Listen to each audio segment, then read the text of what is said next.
ಶ್ರಮ ಬೇಡ, ಅವರಿಗೆ ವಿಶ್ರಾಮ ಕೊಡುವಂತೆ ಹೇಳ್ತಾ ಇದ್ದಿ. ಹಾಗಿದ್ರೆ ಅವರಿಗೆಲ್ಲ ವಿಶ್ರಾಮವನ್ನ ಕೊಟ್ರೆ ಮಹಾಭಾರತ ಯುದ್ಧ ಮಾಡುವವರು ಯಾರು? ಪ್ರಶ್ನೆ ಉದ್ಭವಿಸುವುದು ಸಹಜ. ನಾನೊಬ್ಬನೇ ಅರೆ ಗಳಿಗೆಯಲ್ಲಿ ಮಹಾಭಾರತವನ್ನ ಮಾಡ್ತೇನೆ. ನಿನ್ನ ಮಾತುಗಳು ನಿಜವಾಗಿ ಈ ಮಾತುಗಳನ್ನ ಕೇಳಿ ನಾನು ಸಂತೋಷ ಪಡ್ತೇನೆ. ಈಗ ಮಗುವೊಂದು ಬಾನಿನಲ್ಲಿರುವಂತಹ ಚಂದಿರವನ್ನ ಬಯಸ್ತದೆ. ಅಮ್ಮ ನನಗಿದು ಬೇಕು ಬೇಕು ಅಂತ ಹಠ ಹಿಡಿತದೆ. ಹಾಗೆ ಹಠ ಹಿಡಿದ ಮಾತ್ರಕ್ಕೆ ಹೋಗಿ ಆ ಚಂದ್ರವನ್ನ ತರ್ಲಿಕ್ಕೆ ಆಗ್ತದ? ಇಲ್ಲವೇ ಇಲ್ಲ. ತಾಯಿಯಾದವಳು ಏನ್ ಹೇಳ್ತಾಳೆ? ಇವತ್ತು ನೀನು ಊಟ ಮಾಡು, ನಾಳೆ ದಿನ ತೆಗೆದುಕೊಂಡು ಬರ್ತೇನೆ ಅಂತ. ಅಲ್ಲಿಗೆ ಸಮಾಧಾನ ಮಾಡುವುದು. ಇಲ್ಲಿಯೂ ಹಾಗೆ ನಿನ್ನ ಈ ಹಠವನ್ನ ನಾನು ಸಮಾಧಾನ ಮಾಡ್ತೇನೆ. ಬರ್ಬರೀಕ ನಿನ್ನ ಈ ನುಡಿಗಳನ್ನೆಲ್ಲ ನಾವು ಮೆಚ್ಚುವಂತದ್ದೇ. ಆದ್ರೆ ನೀನೇ ಸಾಹಸವನ್ನ ತೋರಿಸ್ತೀನಿ ಎಂದು ಹೇಳ್ತಾ ಇದ್ದೀಯಲ್ಲ, ಹಾಗಿದ್ರೆ ಅಲ್ಲಿರುವವರು ಯಾರು? ನಮ್ಮಲ್ಲಿರುವವರು ಯಾರು? ಯಾರಿದ್ದಾರೆ? ಆಲೋಚನೆ ಮಾಡಿದ್ರೆ ನೀನು ವ್ಯವಹಾರ ಮಾಡಿದ್ಯಾ ಅಂತ. ಅಲ್ಲಿರುವವರು ಸುರ ನದಿ ಸುತ್ತ ಇಚ್ಛಾಮರಣಿ ಭೀಷ್ಮಾಚಾರ್ಯ, ಅವರು ಇಚ್ಛಾಮರಣಿಗಳಾಗಿದ್ದಾರೆ. ಹೋಗ ಅವರೆಲ್ಲ ನೀನು ದೂರ ಕೊಡುವುದಕ್ಕೆ ಮುಂದಾಗ್ತಿ ಅಂತ ಆದ್ರೆ ಅವರಿಗೆ ಮರಣದ ಇಚ್ಛೆಯೇ ಬರೆದಿದ್ರೆ ಗೆಲುವು ಹೇಗೆ ಅಲ್ವಾ? ಜೊತೆಗೆ ಶಾಪಾದಪಿ ಶರಾದಪಿ ದ್ರೋಣಾಚಾರ್ಯರು ಉಭಯ ಕುಲ ಬಿಲೋಜರು ಹೋಗಿ ಅವರಲ್ಲಿ ದೂರ ಕೊಡ್ಲಿಕ್ಕಾಗ್ತದ? ಅವರ ತರಳ ಎನಿಸಿಕೊಂಡಿರುವಂತಹ ಅಶ್ವತ್ಥಾಮ ಹೋಗಿ ಅವರಲ್ಲಿ ನೀನು ಯುದ್ಧ ಮಾಡ್ಲಿಕ್ಕಾಗ್ತದ? ಕರ್ಣನಿದ್ದಾನೆ, ಶಕುನಿ ಇದ್ದಾನೆ, ಅಷ್ಟೇ ಅಲ್ಲ ದುಶ್ಯಾಸನಿದ್ದಾನೆ. ಅವರೆಲ್ಲ ಆ ಕಡೆಯಲ್ಲಿದ್ದಾರೆ. ಈ ಕಡೆಯಿಂದ ಬರೇ ಬರ್ಬರಿಕ ಹೋಗುವುದಕ್ಕಾಗ್ತದ? ಇನ್ನು ತಿಳಿದಿದ್ದೇವೆ ನಾವು. ನೀನು ಈ ರೀತಿ ಹೇಳ್ತಾ ಇದ್ದೀಯಂತ ಆದ್ರೆ ನಿನ್ನಲ್ಲಿರುವಂತ ಶಕ್ತಿ ಏನು? ತೆರಳಿ ಪಾತಾಳಕ್ಕೆ ಹೋಗಿ ಅಲ್ಲಿ ರಕ್ಕಸನನ್ನ ಕೊಂದು ಕಳೆದಂತೆ. ಬರೇ ರಕ್ಕಸನನ್ನ ಕೊಂದ ಮಾತ್ರಕ್ಕೆ 11 ಅಕ್ಷೋಹಿಣಿ ಸೇನೆ ಎದುರಿನಲ್ಲಿ ನಿನ್ನನ್ನ ಬಿಡ್ಲಿಕ್ಕಾಗುವುದಿಲ್ಲ. ಜೊತೆಗೆ ಹಾಗೆ ಮಾಡುತ್ತೇನೆ ಹೀಗೆ ಮಾಡುತ್ತೇನೆ ಎಂದು ಹೇಳ್ತಾ ಇದೆಯಲ್ಲ ಬರ್ಬರಿಕ, ಮಾತಾಡುವುದು ಸಹಜ, ತಪ್ಪಂತ ಹೇಳುವುದಿಲ್ಲ. ಆದ್ರೆ ಆಡಿನ ಮಾತನ್ನ ಉಳಿಸಿಕೊಳ್ಳುವವ ಮನುಜ. ಹಾಗಾಗಿ ಹೇಳುವುದು ನಿನ್ನಲ್ಲಿ ಮಾತಾಡುವುದಲ್ಲ. ನೀನೇ ಗೆಲ್ತಿ ಅಂತಾದ್ರೆ ನಿನ್ನಲ್ಲಿ ಏನಂತ ಹೇಳುವುದು? ಪುಂಡರಿಕದಳ ನೇತ್ರ ಕೇಳಯ್ಯ, ಪುಂಡರಿಕದಳ ನೇತ್ರ ಕೇಳಯ್ಯ, ನುಡಿದ ಮಾತಿಗೆ ಚಂಡಿಕಾಶರ ಕಡಿತ ಚಾಪವನ್ನು ನಿಮಿಷದಲ್ಲಿ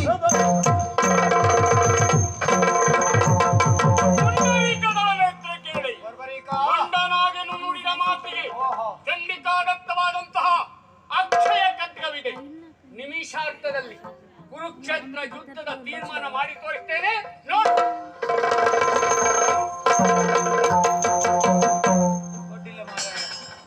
ಆಡಿದ ಮಾತಿನಂತೆ ಏನೋ ಒಂದು ಮಾಡಿದ್ದವರು ನನಗೀಗ ಗೊಂದಲ. ಅದು ಏನು ಎತ್ತಂತ ಅರ್ಥ ಆಗುವುದಿಲ್ಲ. ಎಂತ ಆಯ್ತು ಸಮಸ್ಯೆ? ಎಲ್ಲಿ ಕೇಶವ ಸ್ವಾಮಿಗಳು? ಕೇಶವ ಕೇಶವ ನೋಡಿದ ದೋಷಿಗಳು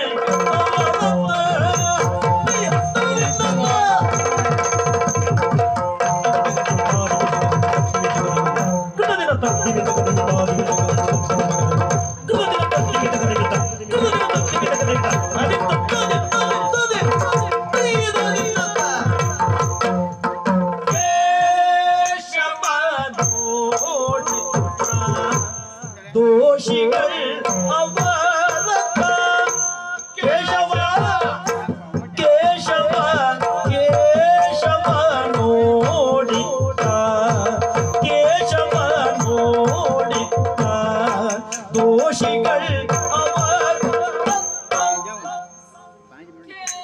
ಕೇಶವ ನೋಡಿತ್ತ ಕೇಶವ ನೋಡಿತ್ತ ದೋಷಿಗಳು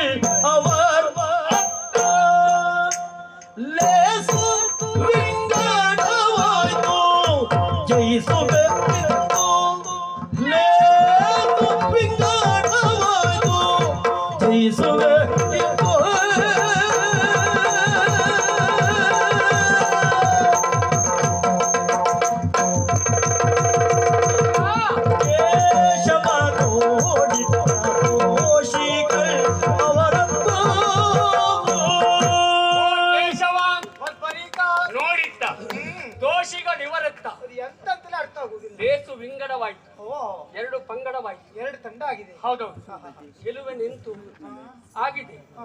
ಕುರುಕ್ಷೇತ್ರ ಯುದ್ಧದ ತೀರ್ಮಾನ ನಿರ್ಣಯ ಮೆಚ್ಚಲೇಬೇಕು. ಆ? ಆದ್ರೆ ಒಂದು ಸಂಶಯ ಮಾರ. ಏನು? ಇಲ್ಲಿ ಯಾರದ್ದು ಯಾವ ತಂಡ, ಆ. ಇರುವವರು ಯಾರು, ಹೋಗುವವರು ಯಾರು, ಇಂಥದ್ದೇ ಸಮಸ್ಯೆ. ಸ್ವಾಮಿ ಈ ಕಡೆಯವ ಉಳಿವರ್ ಆ ಕಡೆಯವ ಉಳಿವರ್ ನಿನ್ನ ಕೈ ನಿನ್ನ ಕೈ ತರಿ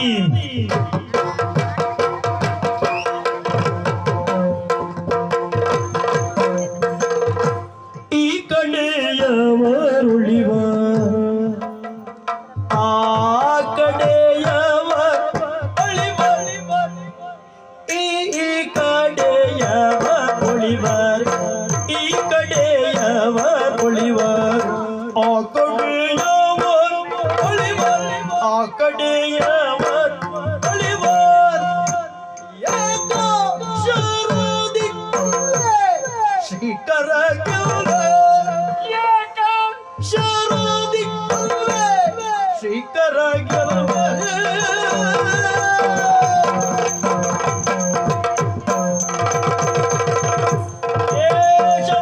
ಕೇಶವ ಕೇಶವ ನೋಡಿ ಅವರ ಕೇಶವ ಸ್ವಾಮಿ ನೋಡಿದ್ದ ಈ ಕಡೆಯವರು ಉಳಿವರು ಆ ಕಡೆಯವರು ಅಳಿವರು ಇಲ್ಲಿ ಇದ್ದವರೆಲ್ಲ ಉಳಿಯುವವರು ಓ ಆ ಕಡೆಯವರು ಅಳಿವರು ಏಕ ಶರದಿ ಕೊಲ್ವೆ ಶೀಕರ ಗೆಲ್ಲುವೆ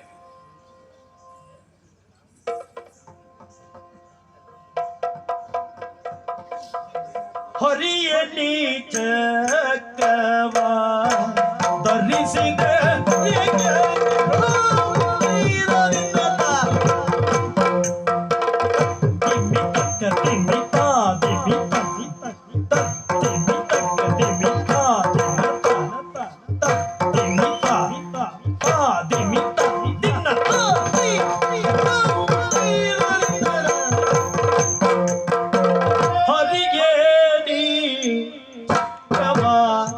ಧರಿಸಿದೆಯ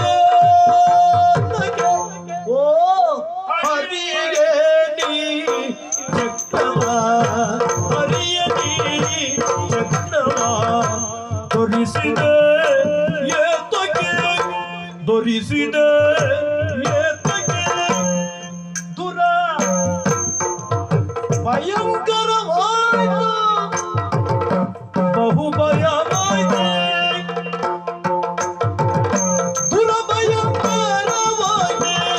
ಬಹು ಭಯವಾಯಿತೆ ಬಹು ಭಯವಾಯಿತೆ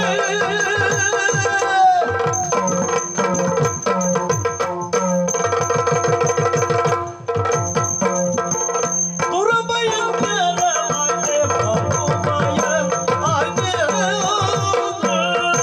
ಕೇಶವ ಸ್ವಾಮಿಗಳೇ ಬರ್ಬರಿಕ. ಆ ಹರಿಯ ನೀ ಚಕ್ರವ ಧರಿಸಿದುದು ಏಕಯ್ಯ ಚಕ್ರ ನನ್ನಲ್ಲಿಯೇ ಇರುವುದಲ್ವಾ? ಆದ್ರೂ ನನಗೆ ಈಗ ಮನಸ್ಸು ಬಂದಾಗ ನಾನು ಇಷ್ಟೊತ್ತವರೆಗಲ್ಲಿಟ್ಟೆ ಈಗ ಮನಸ್ಸು ಬಂತಲ್ಲ ಹಿಡಿಬೇಕು. ಅಲ್ಲ ಸುರ ಭಯಂಕರವಾಯಿತು ಓಹೋ, ಬಹು ಭಯವಾಯಿತೆ ಕೇಶವ ಹಾ ಇದು ಮೆಚ್ಚಲೇಬೇಕು. ಚಂಡವಿಂಡಮ ಬರ್ಬರಿಗನೆ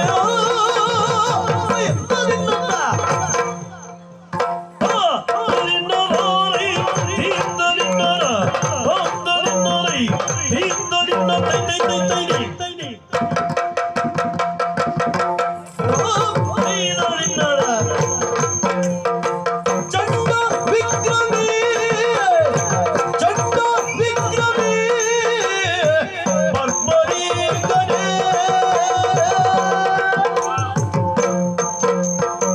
ಚಂಡ ವಿಕ್ರಮೇ ಬರ್ಬರಿಗನೆ ಕಂಡೆ ಉಳಿವರ ಅಳಿವ ವೀರರ ಕಂಡೆ ಉಳಿವರ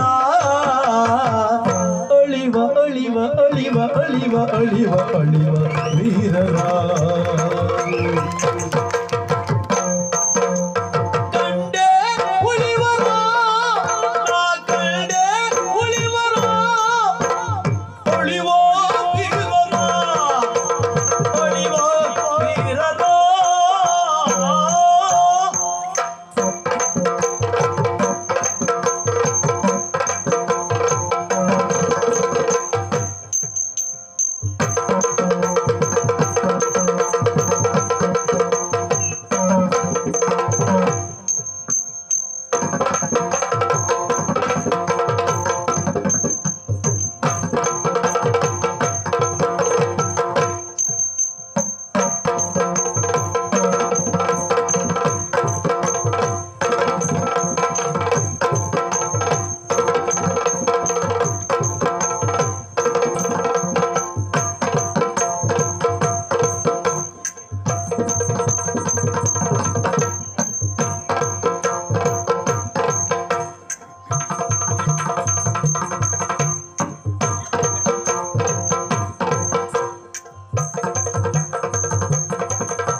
ನಿನ್ನ ಸ್ಥಿತಿಯನ್ನು ಎನ್ನ ಕಥೆಯನ್ನು ನಿನ್ನ ಸ್ಥಿತಿಯನ್ನು ನಿನ್ನ ಸ್ಥಿತಿಯನ್ನು ಮುನ್ನ ಯೋಚಿಸಿ ಹೇಳು ಸಾಗಸಿ.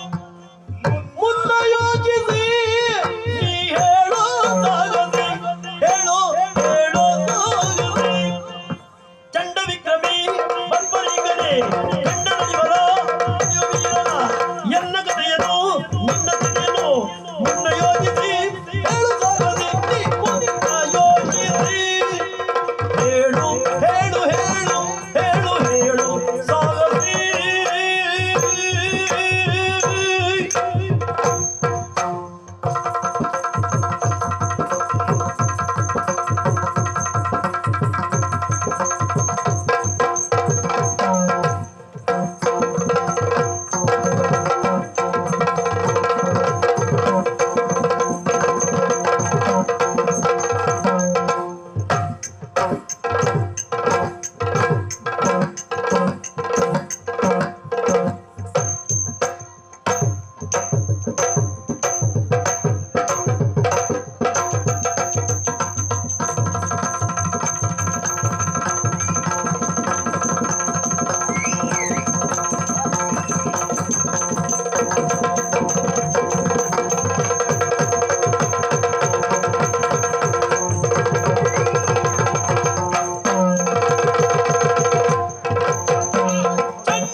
ಇವತ್ತಿನ ದಿನ ನೋಡಿದ್ರೆ ಯಾರು ಹೋಗೋ ಲಕ್ಷಣ ಕಾಣೋದೇ ಇಲ್ಲ. ಇಲ್ಲಪ್ಪ, ಇರುವಾಗ ಕಾಣ್ತಾ ಉಂಟು. ನಾನು ಈ ಕಡೆಯವರೆಲ್ಲ ಉಳಿತಾರೆ, ಆ ಕಡೆಯವರು ಹೋಗ್ತಾರೆ ಅಂದೆ. ಅದು ಈಗ ಹೋಗುದಿಲ್ಲ, ಒಂದ್ ಸ್ವಲ್ಪ ಬಿಟ್ಟು ಹೋಗ್ಬೋದು. ಹೋಗೋದು ಹೇಳ್ದೆ. ಎಂತ ನಿರ್ಣಯ ಆಗುವುದು. ಹೌದಪ್ಪ. ಇಲ್ಲಿಯೂ ಹಾಗೆ ನಿನ್ನ ಪರಾಕ್ರಮವನ್ನ ಕಂಡು ಮೆಚ್ಚಿದವನಿದ್ದಾನೆ, ಮೆಚ್ಚಿದವನಿದ್ದೇನೆ. ಬಳಿರೆ ನೀ ಹೊಗಳಿದ್ರೆ ನಿನ್ನ ಕತೆ ಎಲ್ಲ ಕೇಳಿದ್ದೆ ನಾನು. ನೀನು ಹೊಗಳು ಎಷ್ಟು ಜನರು ಹೊಂಡಕ್ಕಾಗಿದೆ ಹೇಳಲಿಕ್ಕಿಲ್ಲ. ಇದು ಹೊಂಡದಲ್ಲಿ ಇದ್ದೇನಿದೆಯಾ? ಆಡಿಸಿಕೊಂಡೆ, ಓಡಿಸಿಕೊಂಡೆ, ನಗಿಸಿಕೊಂಡೆ. ಇಲ್ಲ ಹಾಗೆಲ್ಲ ಗೊತ್ತಿಲ್ವಾ? ಇಲ್ಲ ಆ ರೀತಿ ಎಲ್ಲ ಬರ್ಬರಿಕ ಚಂಡ ವಿಕ್ರಮಿ ನೀನು, ಅನುಮಾನವೇ ಇಲ್ಲ. ಪರಮ ವಿಕ್ರಮವಾಗಿ ವಿಕ್ರಮಿಯಾಗಿ ನೀನು ವಿಕ್ರಮವನ್ನು ತೋರ್ಪಡಿಸ್ತಾ ಇದ್ದಿ. ಆ ಕಡೆಯಲ್ಲಿ ಉಳಿಯುವವರು, ಈ ಕಡೆಯಲ್ಲಿ ಅಳಿಯುವವರು. ಅರ್ಥ ಆಯ್ತು. ಎರಡು ತಂಡದಲ್ಲಿಯೂ ಕೌರವರು ಇದ್ದಾರೆ, ಪಾಂಡವರು ಇದ್ದಾರೆ. ಈ ತಂಡದ ತೀರ್ಮಾನ ಆ ಕಡೆಯಲ್ಲಿರಲಿ. ಇಲ್ಲಿ ಸಂಶಯ ಆದದ್ದು ಮತ್ತೇನಲ್ಲ, ಏನು ನನ್ನ ಕತೆ, ನಿನ್ನ ವ್ಯತೆ, ಸ್ಥಿತಿ ಏನು ಅಂತ ಅರ್ಥ ಆಗ್ಲಿ. ನಿನ್ನ ಕತೆ, ನನ್ನ ಸ್ಥಿತಿ ನೋಡಿ. ಎಷ್ಟು ಬುದ್ಧಿವಂತ ನೀನು. ಕತೆ ಮುಂದುವರ್ಸ್ಲಿಕ್ಕೆ ಬರ್ತದೆ, ಸ್ಥಿತಿ ಅಂದ್ರೆ ಗಂಭೀರದಲ್ಲಿ ಉಂಟು ಅಂತ ಹೇಳುದಾ? ಬಹಳ ಬುದ್ಧಿವಂತ ನೀನು ಸ್ವಾಮಿ. ಅದಕ್ಕೆ ಹೇಳುವುದು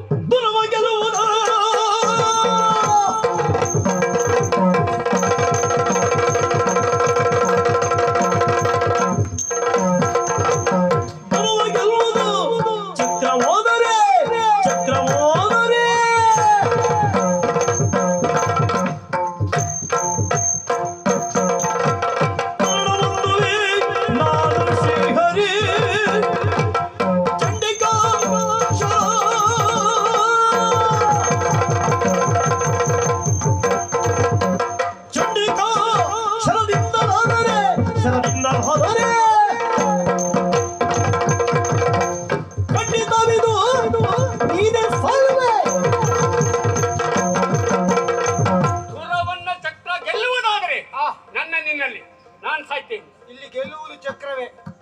ಚಂಡಿಕೆ ಗೆಲ್ಲುವುದಾದ್ರೆ ನೀನು ಸಾಯ್ತಿ.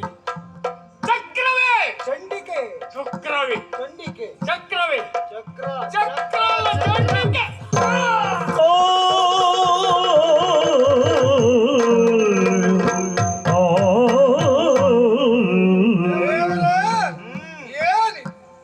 ಚಂದ್ರವಂಶದ ಕುಡಿಯನ್ನೇ ಕೊಂದ್ರಲ್ಲ, ಯಾಕೆ ಹೀಗೆ ಮಾಡ್ರಿ ದೇವರೇ? ಯಾಕೆ? ಇಲ್ಲಿಗೆ ಸಂಬಂಧಪಟ್ಟಂತಹ ವ್ಯಕ್ತಿ ಇವನಲ್ಲ. ಯಾರು ಎಲ್ಲಿ ಸೇರಬೇಕು, ಯಾವ ಕಾಲಕ್ಕೆ ಸೇರಬೇಕು ಅದನ್ನೆಲ್ಲ ತಿಳಿದು ಅದೇ ಸ್ಥಳಕ್ಕೆ ಇವನನ್ನು ಸೇರಿಸಿದವ ನಾನಿದ್ದೇನೆ. ಧರ್ಮರಾಯ, ವಿಜಯೋತ್ಸವದ ಆಚರಣೆಯಲ್ಲಿ ನೀವಿದ್ದವರು ಹೌದು. ಶೀಘ್ರವಾಗಿ ವಿಜಯ ಸಂಪಾದನೆ ಆಗ್ತದೆ ಅಂತ ನೀನು ತಿಳಿದಿದ್ದಿ. ಎಷ್ಟು ಸಮಯಕ್ಕೆ ಯಾವ್ಯಾವ್ದು ಆಗ್ಬೇಕು ಅದು ಹಾಗೆ ಆಗ್ಬೇಕು. ಇಲ್ಲಿಯೂ ಹಾಗೆ ನಿಮ್ಮ ತನವನ್ನ ನೀವೇ ಹೋರಾಟವನ್ನ ಕೊಟ್ಟು ನೀವು ಪಡೆದುಕೊಳ್ಳಲೇಬೇಕು. ಈಗ ಬಂದವ ಬರ್ಬರೀಕ ಅವ ಇಲ್ಲಿಗೆ ಸಂಬಂಧಪಟ್ಟಂತಹ ವ್ಯಕ್ತಿ ಅಲ್ಲ, ಮತ್ತೆ ಗಂಧರ್ವ ಲೋಕಕ್ಕೆ ಸಂಬಂಧಪಟ್ಟಂತಹ ವ್ಯಕ್ತಿ. ಅವನೊಬ್ಬ ಗಂಧರ್ವ ಶಾಪಗ್ರಸ್ತನಾಗಿದ್ದ. ಈ ಹಿಂದೆ ಬ್ರಹ್ಮನ ಸಭೆಯಲ್ಲಿ ಪ್ರತಿಯೊಬ್ಬರು ದೇವತೆಗಳು ಇದ್ದಂತಹ ವೇಳೆ ಭೂದೇವಿ ಬಂದು ಭೂಭಾರ ಹರಣವಾಗಬೇಕು ಅಂತ ಕೇಳಿಕೊಂಡ್ಳು. ಆ ಸಂದರ್ಭದಲ್ಲಿ ಗರ್ವಭರಿತನಾಗಿ ಓ ಸೂರ್ಯವರ್ಚನೆಂಬಂತಹ ಗಂಧರ್ವ ದೇವತೆಗಳೆಲ್ಲ ಯಾಕೆ, ಅವರಿಂದೆಲ್ಲ ಆಗುವುದಿಲ್ಲ, ನಾನಿದ್ದೇನೆ, ನಾನು ಸಹಾಯ ಮಾಡ್ತೇನೆ ಅಂತ ಹೇಳಿದ.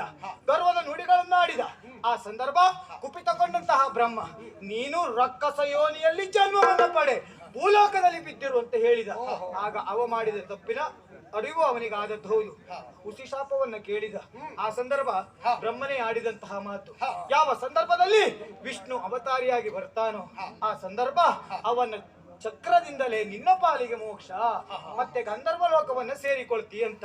ಇಲ್ಲಿ ಬಂದಂತಹ ಬರ್ಬರೀಕ ಮೇಲಿನ ಲೋಕದಲ್ಲಿದ್ದಂತಹ ಸೂರ್ಯವರ್ಚನೆಂಬಂತಹ ಗಂಧರ್ವ ಅವ ಅಲ್ಲಿ ಸೇರಿದ್ದಾಯ್ತು. ನಾವೀಗೇನು ಮಾಡಬೇಕು? ಸಿದ್ಧತೆಗಳ ಬಗ್ಗೆ ಎಲ್ಲ ತಿಳಿದದ್ದು ಹೌದಲ್ವಾ? ನಾಳೆಯ ಸೂರ್ಯೋದಯ ಆಯ್ತು ಅಂತಾದ್ರೆ ಮಹಾಭಾರತ ಹವ. ಆ ಕಾರಣಕ್ಕಾಗಿ ಇನ್ನು ಸಿದ್ಧತೆಗಳಾಗಬೇಕು, ಮಾತುಕತೆಗಳಿದ್ದದ್ದು ಹೌದು. ಬಿಡದಿಯನ್ನ ಸೇರೋಣ.